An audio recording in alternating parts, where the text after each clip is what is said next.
Okay, so I figured I'd start doing this on Tuesday. Got a little bit of free time, so we're gonna do this. This is basically gonna be a little bit longer than my normal videos,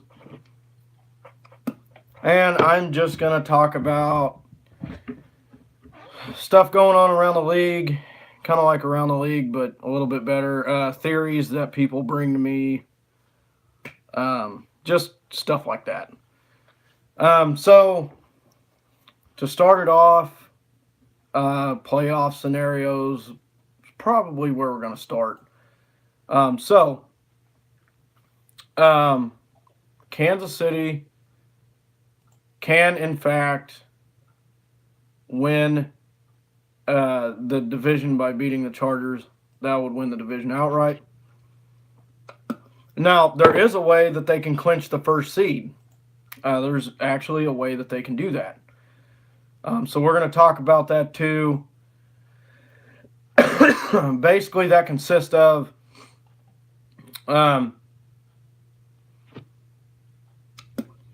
if we beat the Chargers 2 days from now, and Pittsburgh loses, or Pittsburgh beats the Patriots, and Houston loses, therefore there's no real possible way that any of those teams can keep up with us for the rest of the season. Therefore, it'd lock us in the first seed. So I'm looking for something real quick. Where is it?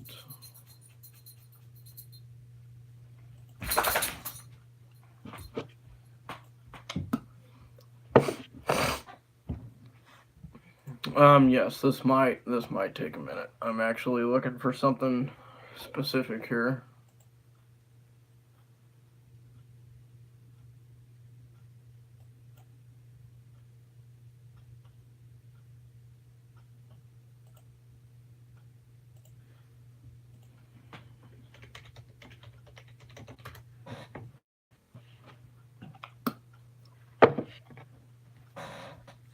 But yes, those are the possible ways that that we could secure the first seed.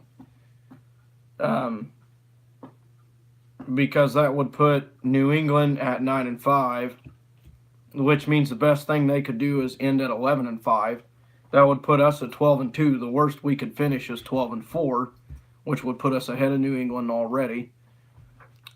Houston, same scenario. The best they can do is finish 11-5. The worst we can do is finish 12-4, which would be ahead of them. The Chargers, they could finish 12-4, and we could finish 12-4, but we would hold the tiebreaker over them and the division.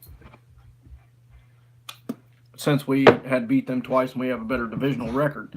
Therefore, there literally is not a team in that bracket that could keep up no matter what. So that would lock down the first seed for Kansas City. That is a way that it could happen. The chances of Pittsburgh beating the Patriots, even in Pittsburgh, is pretty slim. But Big Ben is 2-8 against the Patriots, and either that or 2-7, and I do believe those 2 wins came in Pittsburgh. And he kind of got ripped off last year, and that was in New England. So that's that. That's one of the playoff scenarios. Obviously, it could go the other direction. Obviously, we could lose. We would still be a game ahead of everybody, except for Houston. But I'm not sure if Houston, or well, no, we'd be a game ahead of them too. So we'd still be a game ahead of everybody. We'd just be more pressured to win out. Now, if we lost that one and then lost to Oakland, we'd lose the division to the Chargers as long as they beat the Raiders beat the Broncos in Denver at the end of the season. So, those are possible scenarios. But in that scenario, the Chargers, if we was to lose both of those games and they were to win out, The Chargers would actually take. Man, I'm not sure how that would work either. Being, well, New England's got 4 losses, so if they won out, they'd be 13-3. So yeah, they'd take the first seed, which playing in Los Angeles and sunny weather, you get all that good stuff.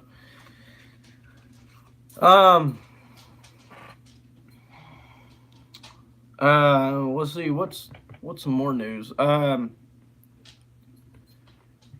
Well, Colin Cowherd finally put Kansas City first, so that's a first.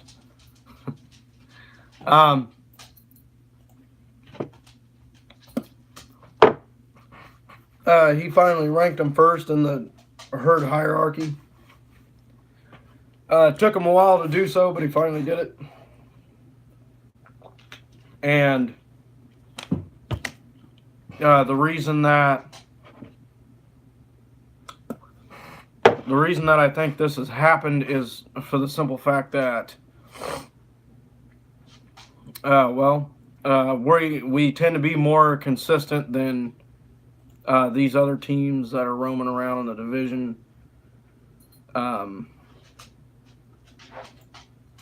So that's just my opinion on that. I feel like we're a little bit more consistent. New Orleans has been scoring some low points here lately. The Rams got completely shut down by the Bears. Just stuff like that. Okay, so I'm going to touch on something here that if a certain person finds, they're going to roll their eyes at, because this has been a lingering problem. Me and a certain family member have this big rivalry, right? He used to go to Chiefs games with us and stuff, and then he kind of hopped on the Cam Newton wagon in 2011 when Cam Newton came around and yada yada. Every single time my team loses, he's got to jump on my wagon and he's got to send me all this crap and stuff like that. He has a dire hatred for my team. Something about, every time Kansas City loses, somebody's got some kind of excuse. Yes, there's fans out there like that. But I want to back up my proof here.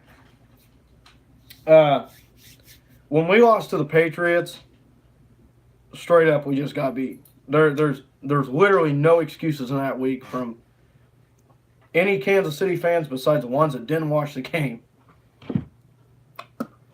I know that because I posted a video about it. So if you don't believe me, you can go back and watch it.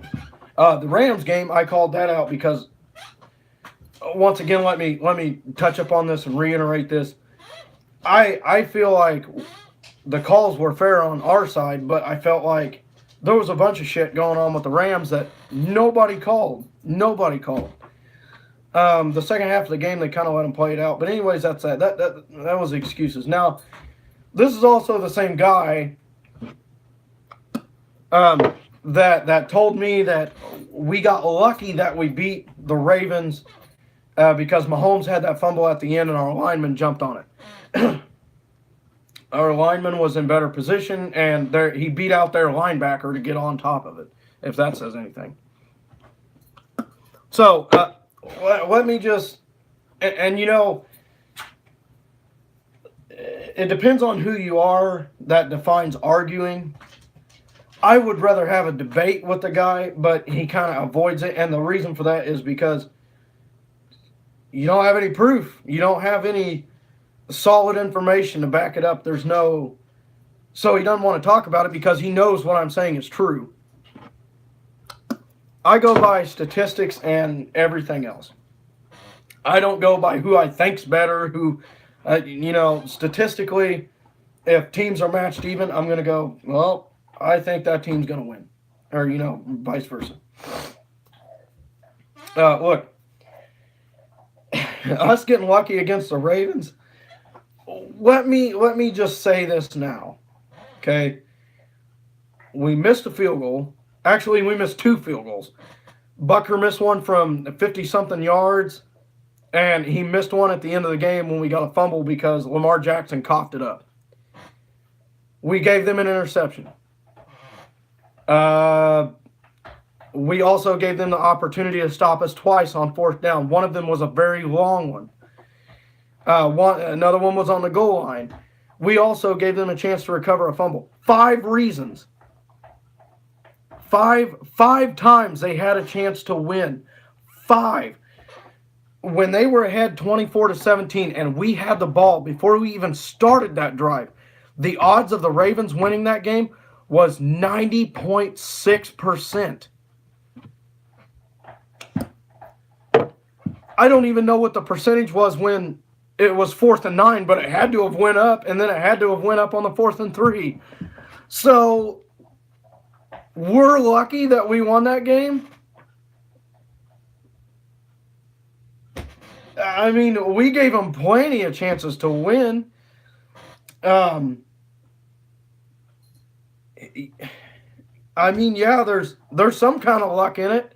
They're lucky we missed the first field goal. They're lucky we missed the second field goal. They're lucky they were lucky they were even in it to go into overtime. I mean, they're lucky it even got that far because the end score in overtime was 27-24, the same score it should have been at the end of the game in general. They're lucky Mahomes did fumble that ball because we gave him a chance in overtime too. That's 6 reasons. So sorry about that, getting notifications. Anyways, so 6 times and 6 reasons they should have won that game. Where we gave them 6 chances to win. I guess you could say, I guess in a way, you could say, yeah, we're lucky we didn't lose because they had so many chances to win. It's not because we should have got, I don't know how to explain it. I really don't at this point. But we gave them all those chances to win, and we're lucky that we won because they didn't capitalize on one play out of those 6. They could have capitalized on a missed field goal. They could have capitalized on the other missed field goal, but he fumbled it right after. I mean, it's so anecdotal. A perfect example of an MVP. He did everything to try to let the other team win, and he still won the game. They're lucky we didn't punch it into the end zone in overtime. We probably would have if he wouldn't have fumbled it there and backed us up. So, with that debate out of the way, you be the judge. You know, I guess in a sense, yeah, we are lucky we did win because we played so bad they almost won. But in another sense, we gave them so many chances, and they never capitalized on a damn one of them. So, that's even if they would have got the ball in overtime, they obviously didn't have any momentum off of that fumble. I mean, they didn't have any momentum. What were they going to do? Just run out the clock or punt it back to us? They got the ball right after that field goal. They had 0 momentum. They got like 2 first downs, and that's it. They just backed themselves up so far. They deteriorated after that. So here's the big topic. Y'all ready for this one? So him and I got into a big discussion. He looks at Cam Newton as like this goddess. Okay, Cam Newton, great guy off the field. Average quarterback. I mean, I'm just gonna say it. I mean, in the heat of the moment, yeah, I called him trash in our conversation. Okay, look, I went a little bit overboard there. I'll be the first one to admit that because I know the person that I'm talking about won't admit anything. I mean, if he does, it's a seldom occasion. So, yes, I'll admit that. He's not trash. He's not a bad quarterback. But do I think he's a subpar average quarterback, like 500 quarterback? Yeah, I do. I mean, and he said something as of, if he stays on pace, he'll have the same numbers, if not better, than what Peyton Manning had at the end of his career. I had to dig into this because I had to know for myself, because that was his proof that Cam Newton is not bad. Let me just say this. A bad or a good quarterback does not throw for 2 touchdowns and an interception in one game and then turn around and throw 1 touchdown and 4 picks in the next game, or no touchdowns and 4 picks in the next game. A good quarterback does not do that. Cam Newton is a very pressure-prone quarterback. He's really calm when he's not getting pressured. He can sit there and, he can throw the ball and look good, and he's a hell of a rusher. But we're not talking about a running back. We're talking about a quarterback. So I'm going by passing stats, not rushing stats. MVP year, why did he win MVP? Same reason he was rookie. I don't know if he was rookie of the year. I think he was. I'm not sure. That's another thing I need to look up is who else were the draftees in that year. But if he did win rookie of the year, why? Because he runs really good. He's a hell of a running quarterback. He's not a Michael Vick, but he's a truck. He's 6'6". He'll run through you. So I'll give him that. He is a great runner. But when this guy starts getting pressured, dude, he just throws it up for grabs. I mean, I've seen him make some of the stupidest interceptions I've ever seen in my life. And some people say that Mahomes is throwing some bad balls. Dude, this guy, he gets any pressure at all, and he's heaving that bitch up for grabs. Example A, Pittsburgh Steelers. They're not out of the game. They're down by, I think it was 7 or 14 points. Dude pressures him up the middle. He grabs him. What does he do? I mean, he hook shots this shit right into the middle of the field, and some dude just grabs it and takes it back. Good quarterbacks don't do that. I get it, you're trying to throw it away, but you're obviously not trying to throw it away if you throw it to the middle of the field. And I mean, it's not like it slipped out of his hand. It was a clean throw. Kansas City, 2 years ago, perfect example. He's got the lead. He's got everything behind it. All he has to do is play the normal Cam Newton crap and run out the clock. Conservative. What does he do?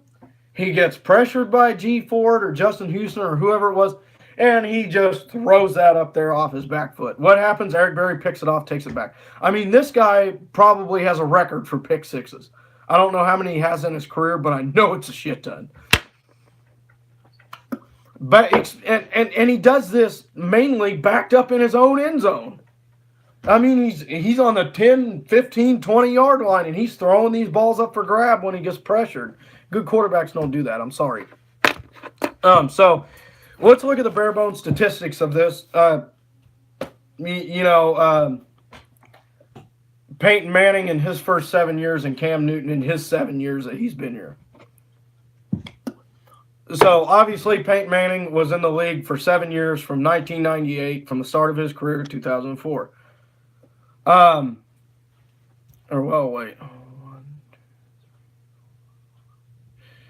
Making sure I didn't go dumb there. Okay, so there's 7 years. And, Cam Newton's been in the league for 7 years from 2011 to 2018. So, 2015 was Cam's stellar year. That was his MVP year. Now, I was young when Peyton Manning first came into the league. I didn't know much about football. So, all in all, I do not necessarily know, it doesn't really mark here when Peyton Manning had MVP years, all that, league MVP, yada, yada. But I can tell you now that his stats definitely heated up when he got to Denver. They were good in Indianapolis, but they were even better in Denver. Now, Peyton Manning was a new animal. When he came into the league, he threw it way more than what they throw it now, which is rare. Back in 1998, everybody ran the ball. If you didn't have a good running back, you were toast, which he had Edgerrin James behind him. Today, they throw it a little bit more.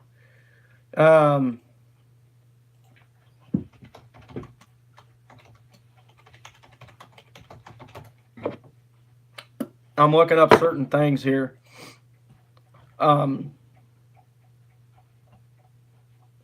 So obviously Cam Newton was the, first pick overall. I'm seeing which quarterbacks got drafted here. Jake Locker got drafted same year he did. Really? That's a good comparison. I don't know his career stats.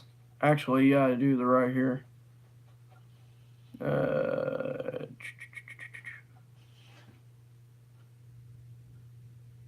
Obviously, his career stats aren't near as good as Cam Newton. I don't think he even played in the league as long as Cam Newton. All right.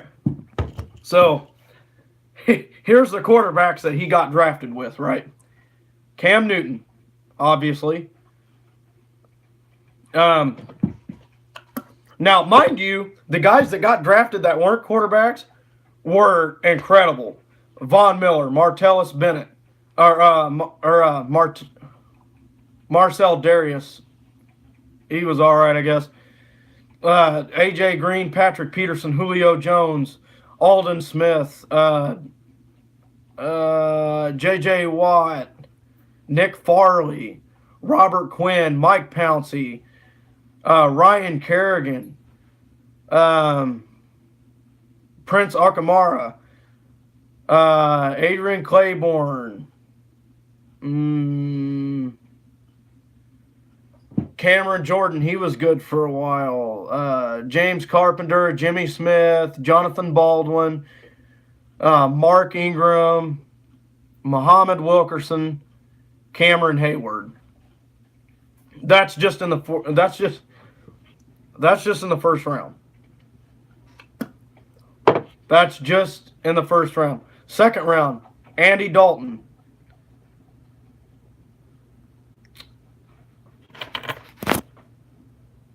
Andy Dalton has 2 more picks than Cam Newton and has 6 more touchdowns than Cam Newton.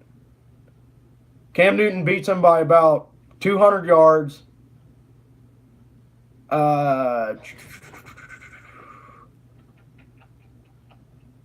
He's completed way more passes than Andy Dalton. Almost 1,000 more. But it doesn't have his average completion percentage. So let that sink in. We're talking about a quarterback that's basically on par with Andy Dalton.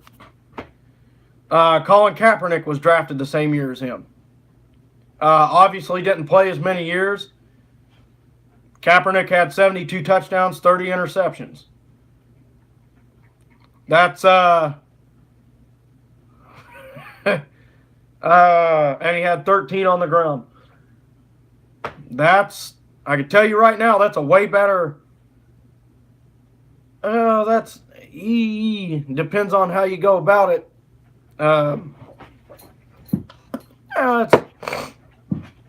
That's about the same average as 182 to 106, and give or take.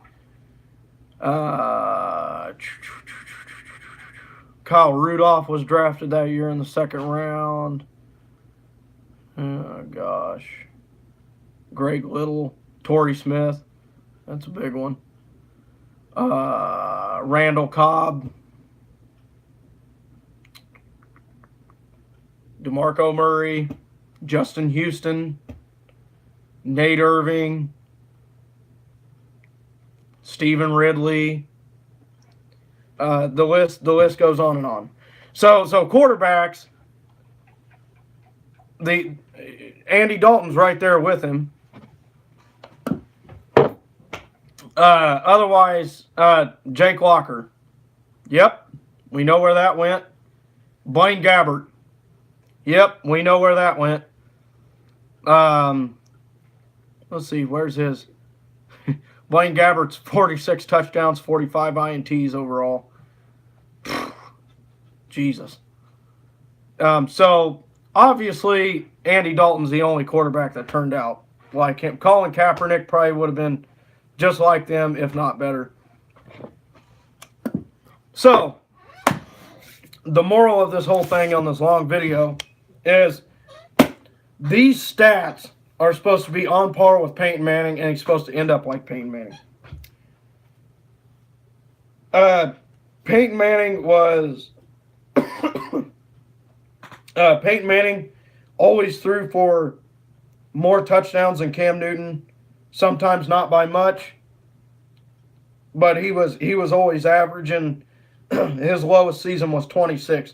Cam Newton's lowest season on touchdowns was 18.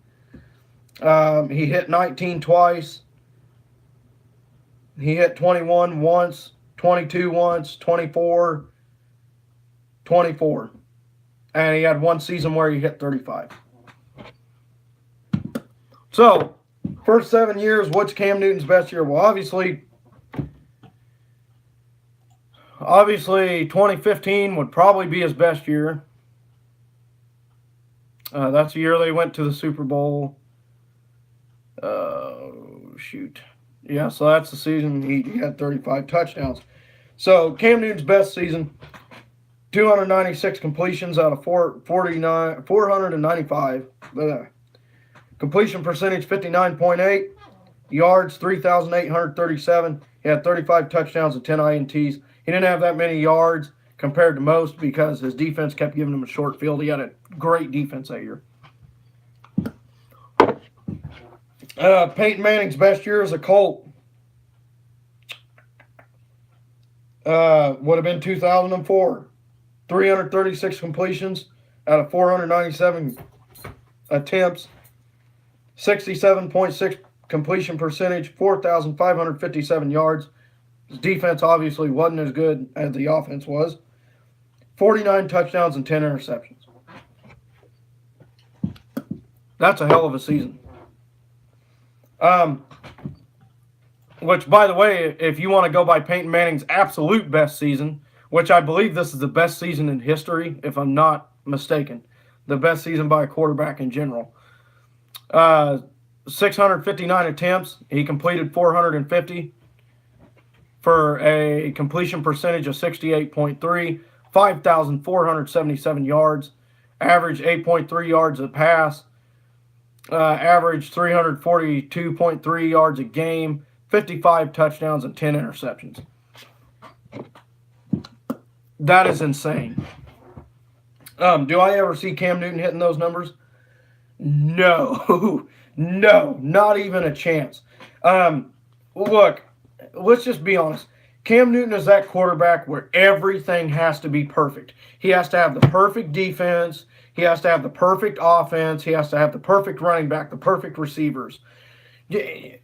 Everything has to be perfect. 2015, it was. He went 15-1. He played a damn good year. But let's think about it. Now, I don't have the statistics to compare defenses here to see what the 2013 Denver Broncos defensive stats were. I know they were really good that year. But I would say they're pretty even. The 2013 Broncos versus the 2015 Panthers, which, by the way, the Broncos beat the Panthers in the Super Bowl in 2015, Super Bowl 50. So 15-1, he still lost in the Super Bowl. Why? Because Denver had a better defense and he couldn't handle the pressure. So if you want to compare these teams' defenses, if they're about even, Peyton Manning absolutely murdered Cam Newton on his best season. Murdered him. They had the same amount of interceptions, but good Lord. 55 touchdowns to 35. He had 20 more touchdowns than he did. And yeah, you know, I'm sure he rushed for more, but quarterbacks aren't supposed to run. They're supposed to pass. So overall, here's the overall. Here's the whole point I'm getting to. This year's a good example of it. Cam Newton started out, what were they, like 6-1, 6-2, something like that? Fell off the face of the earth They're 6-7 now. They lost to the Browns. They lost to a whole bunch of crappy teams. Why?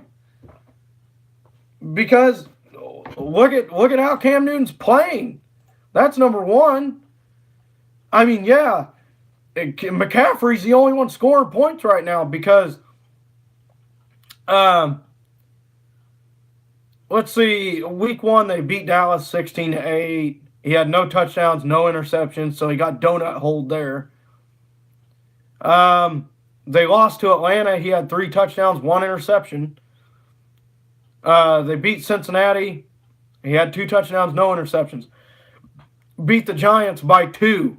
He had 2 touchdowns, 2 interceptions. Lost to Washington. He had 2 touchdowns, 1 interception. And then he went on a 3-game streak where he had 2 touchdowns. And they won all of those games. And you know what? They won by a considerable amount, except for Philadelphia. They only won by 3 because they had to come from behind because he played like so much crap in the first half. It was unbelievable. And then guess what? It went right back to the same old Cam Newton averaging 1 interception a game. And you know what? When he started averaging 1 interception a game, guess what? They started losing football games. Why? Because their defense isn't good. Their defense is not good at all. This defense might just be worse than Kansas City's. They got absolutely demolished by Pittsburgh, 52-21. He had 2 touchdowns for an interception. They got beat by 1 point by Detroit. He had 3 touchdowns, 1 interception. I'll give him credit. That game probably wasn't his fault. The defense played pretty decent. I can't really explain what happened there. But they still lost by a point to Detroit. They got beat by Seattle by 3 points because they missed a game-winning field goal. 2 touchdowns and interception. They got beat by Tampa by 7. 2 touchdowns, 4 interceptions. They got beat by Cleveland. He had no touchdowns and an interception. So let's see. Compare that to Peyton Manning and his game stats. Individual game stats. We'll go to, I don't know, this isn't Cam Newton's worst year by any means, but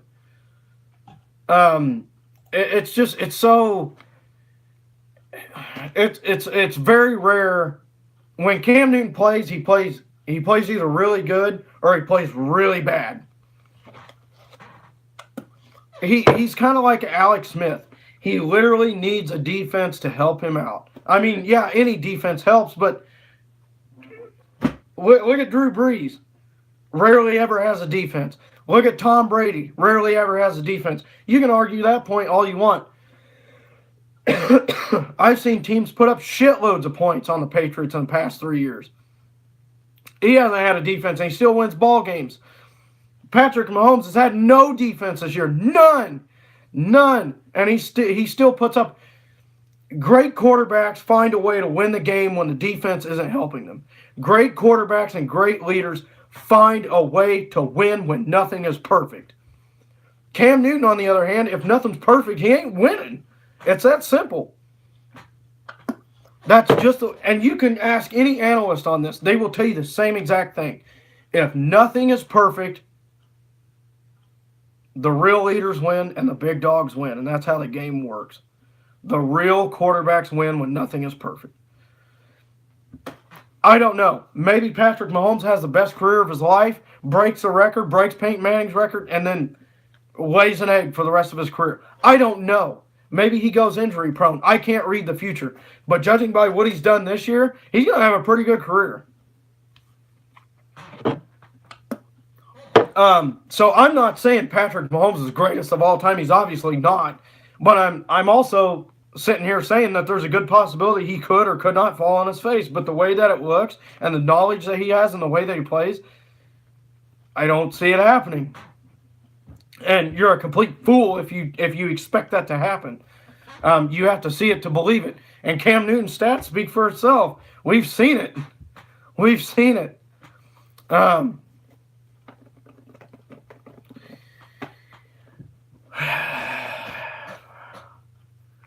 Last year they went 12-4. He threw for 22 touchdowns and 16 interceptions. This guy throws half of the interceptions that he throws for touchdowns. It's hard to win a ball game when you turn the ball over half of the times that you score. It's hard. I can tell you right now, turning the ball over 2 to 4 times in a game, there's not a damn team in the NFL that's going to win a game that way. Unless you are playing the absolute shittiest team in the NFL. In this league, you do not win games by turning the ball over half as many times as you do scoring unless you have a stellar defense or that team is complete shit. So, Cam Newton, over 7 years, he's completed 2,305 passes. He's thrown 3,862. That's a percentage of 59.7. That's his average overall. He's accumulated 28,338 yards, 182 touchdowns, and 106 INTs. That's an average of 15 INTs a year and 26 touchdowns a year. Peyton Manning's first 7 years. Trust me, his first year was bad. It was bad. I'll give Cam Newton that. It was nowhere near Cam Newton's. I mean, it was kind of subpar, but not quite. Peyton Manning's first year, he had a completion percentage of 56.7, threw for 3,739 yards, so his yardage was okay. But he had 26 touchdowns and 28 INTs. His first year was not good. It was a dud. But overall, Peyton Manning completed 2,464 passes. That's more than Cam Newton. But he also threw way more passes. 6,081. Way more. He threw almost twice the amount that Cam Newton did.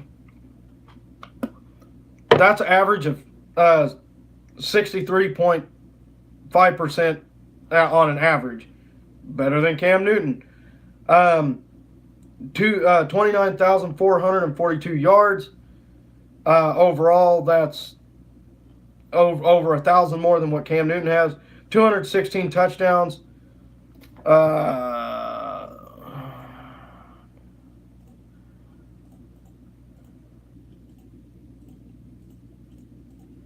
Okay, that's 34 more touchdowns. He has 120 interceptions. That's more than Cam Newton.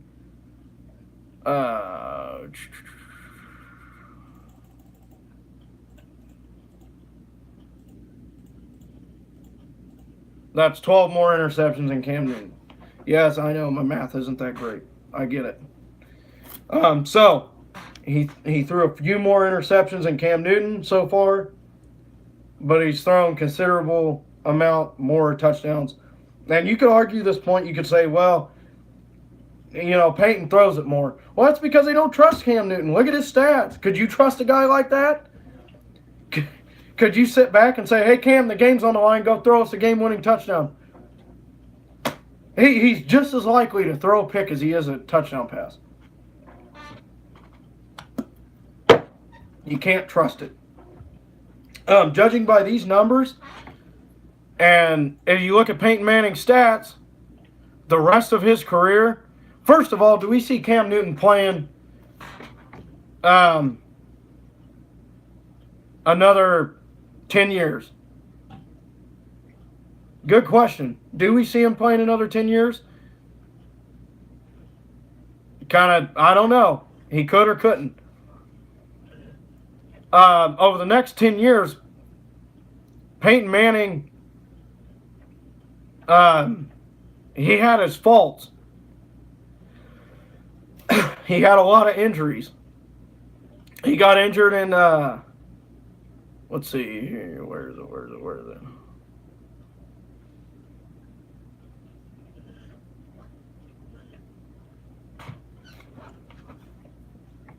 Now I got to backtrack it over everything. Oh, here we go. After that stellar year in 2004, he kind of went back to normal Peyton. 28 and 10, 31 for 9, 31 for 14, still good stats, 27 for 12, 33 for 16, 33 for 17. Then he got to Denver and he just blew up. 37 and 11, 55 and 10, 39 and 15. And then his last year, he kind of fell apart. So here's the real question. The only way I see Cam Newton pulling off stats like this is if this guy gets out of Carolina and goes to Pittsburgh. It's the only way. That's the only way. He'll have a stellar running back there. He'll have a stellar defense. He'll have a stellar wide receiving corps. He'll have everything perfect for him. Do I think he'd play a lot better in Pittsburgh? Yeah, I do, actually. I do. I'm going to be fair with Cam Newton. Yeah, I do. I see him playing better there because he has more weapons. I'm not saying he doesn't have anything in Carolina. The 1 year that he did, he still didn't top what Peyton Manning did with his weapons in Denver. Do I see Cam Newton consistently peeling off stats like Manning does in the next 10 years? Absolutely not. This guy's averaging 26 touchdowns a year and 15 interceptions. Peyton Manning was averaging 31 touchdowns a year and 17 interceptions. And over the year, Peyton Manning only got better on his interceptions. 10, 9, 14, 12, 16. He only had 2 years that was close to 17. And then, of course, his last year he had 17. He had 15 in 2014, but he threw for 39 touchdowns. And the other 2 years he had 10 and 11. So he was below 17 for what? All but 2 years of those last 10 years? Do you see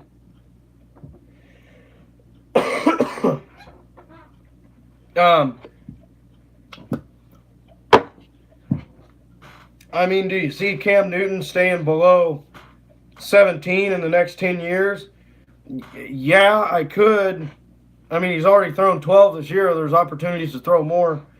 I could see him doing that, but he's not going to throw for near the touchdowns. He's only averaging 26. Manning was averaging 31.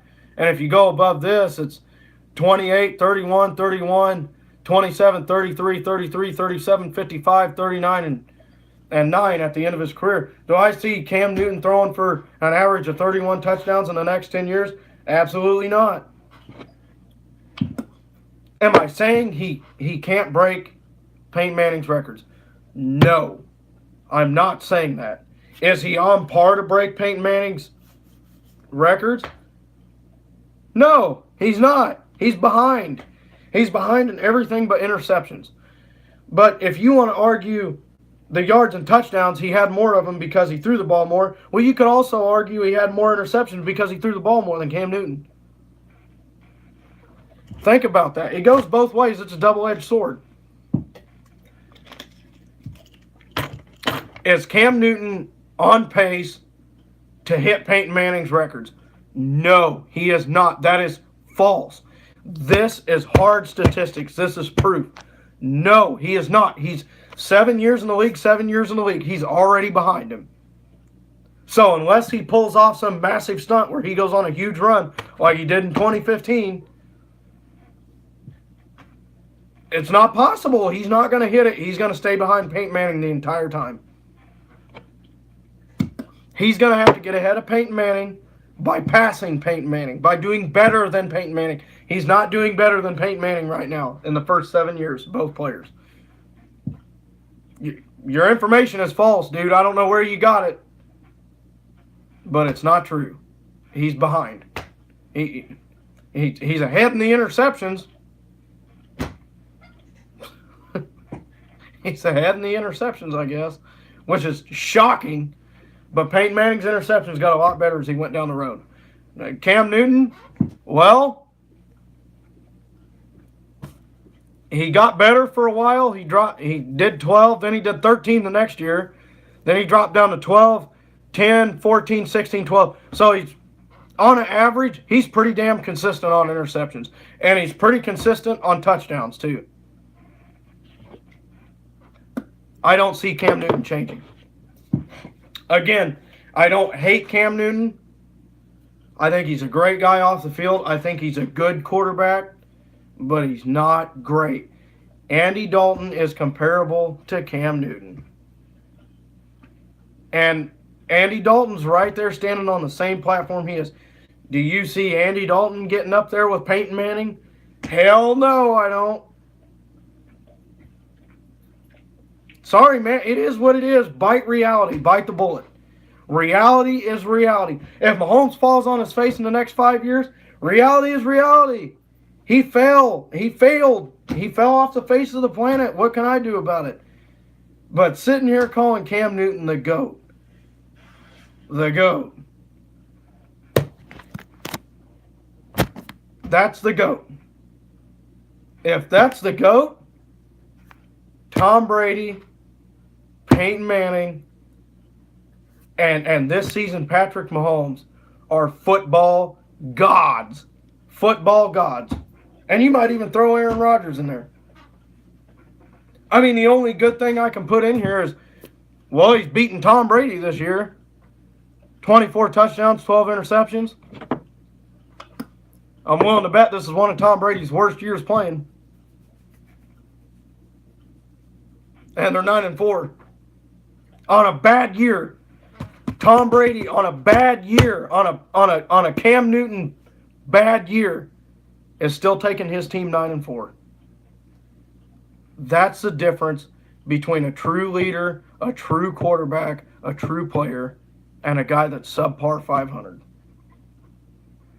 Tom Brady can do it. This guy can't. Tom Brady didn't have much of a defense so far this year. Neither did Cam Newton. Cam Newton's 6-7.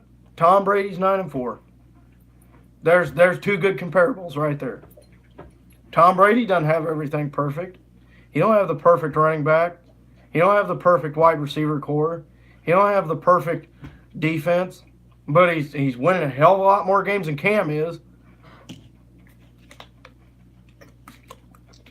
3 more to be exact. And you got to see Tom Brady in the playoffs. You got to see Cam Newton there? Nope. Again.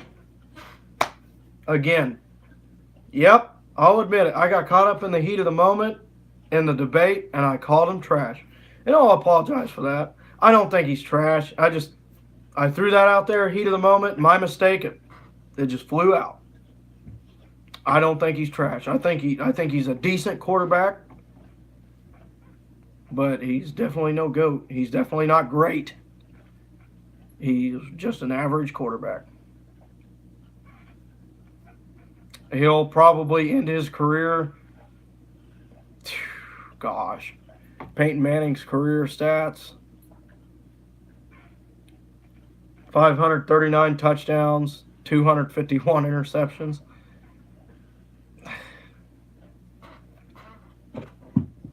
Actually, before I end this video,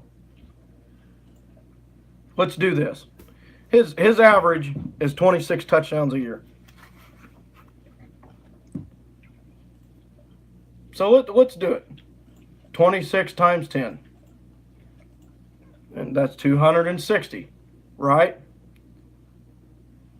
So what's 260 plus 182?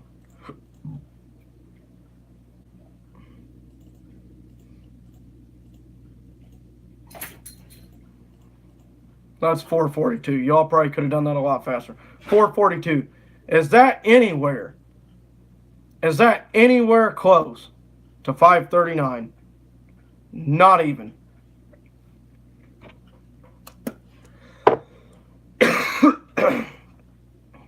Okay. Let's clear that off. He's averaging what? 15 interceptions a year. That's 150.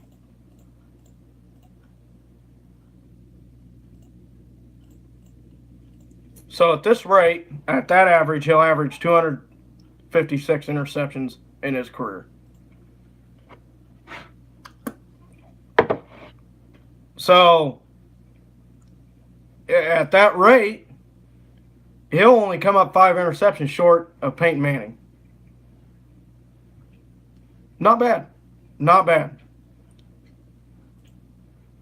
Or, well, hold on. Let me make sure I did that right.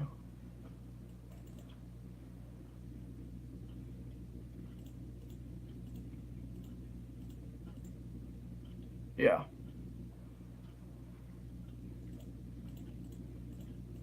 Yeah. So at that rate, now he could have more, he could have less. Same thing with the touchdowns. But his touchdowns are going to be so far off of Peyton Manning's, it's not even funny. So at the rate he's going now, it's a fact he won't hit Peyton Manning's numbers. He'll get close to him in interceptions, which is amazing considering the fact he throws as many as he does. But he's so up and down. He's a roller coaster. 1 week he plays really good. 1 week he plays so bad. In this case, he'll play good for 3 weeks. He'll play like crap for 3 weeks. I mean, whatever he does good, he makes up for bad.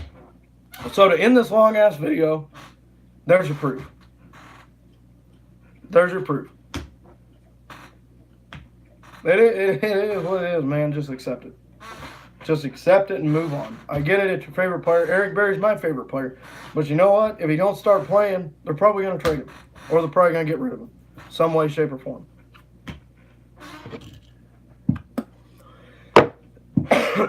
So, long-ass video. That's about it for this one. That's Tomahawk Tuesday. Thanks for watching.